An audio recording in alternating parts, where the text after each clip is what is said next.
K-pop stars brought a message of unity, but some diplomats didn't get the memo. South Korea's glamorous K-pop stars returned from a whistle-stop tour of Pyongyang on Wednesday after two successful concerts described by both nations as moving. But despite the bonding of the North and South Korean elites over a shared culture and mutual love of traditional thorny issues like human rights are likely to remain firmly off the table when the leaders of the two countries meet on the heavily militarized border later this month. Just hours after Kim Jong-un had posed for an impromptu photoshoot with Red Velvet, one of Seoul's most popular girl bands, North Korea's state media condemned the South for its dubious double-dealing at the United Nations. Seoul had welcomed a new UN resolution against North Korea's human rights violations, but such action could jeopardize future dialogue, warned Pyongyang. This an open political provocation to the DPRK, North Korea, and an intolerable act of chilling the atmosphere for dialogue, said the KCNA news agency, a mouthpiece for the regime. Kim Jong-un, who met the K-pop stars, admitted he was moved by their concert. Credit AFP, whom are they going to hold dialogue with and whom are they going to improve relations with while denying the dignity and social system of the dialogue partner?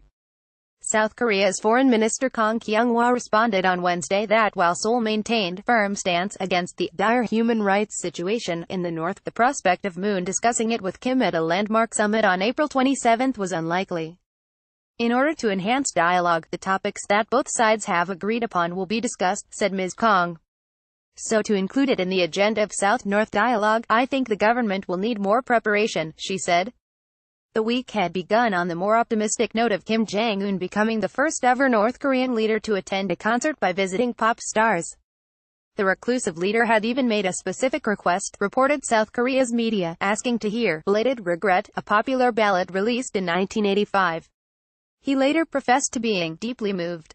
North Koreans, including what appeared to be the state TV news anchor woman Ri Chun-hee, known as the Pink Lady for her garish outfit, packed the concert at the Rugang-Jang-Ju-Yong Gymnasium. But despite recent significant steps towards a deeper diplomatic thaw between two nations who are still technically at war, the tough issues of human rights and denuclearization remain significant barriers to reconciliation on the Korean peninsula.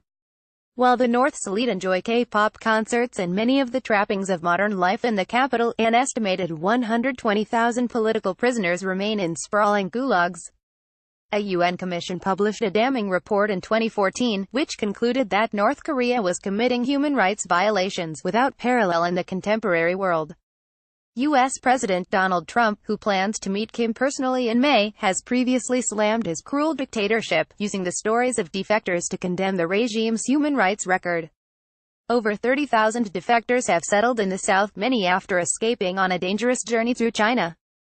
Michael Glendinning, director of the European Alliance for Human Rights in North Korea, an organization helping defectors who flee the regime, said the ongoing abuses of ordinary citizens should not be forgotten in the rush to a diplomatic détente with Pyongyang.